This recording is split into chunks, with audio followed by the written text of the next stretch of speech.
Use of proportional coding tools. Function.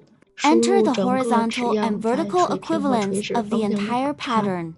It can realize automatic coding of the internal lines of the paper, pattern edges, etc., often used for bedding. Use the proportional coding tool. Right-click on the pattern. After popping up the dialog box, as needed, enter its placement difference in the x-axis and y-axis. Notice that there are inner lines and sidelines here. To put it together with the sideline, you need to put the sideline code and also tick it. After, click Average Size. OK.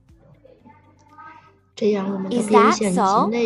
We have completed the equal proportion coding of the paper pattern.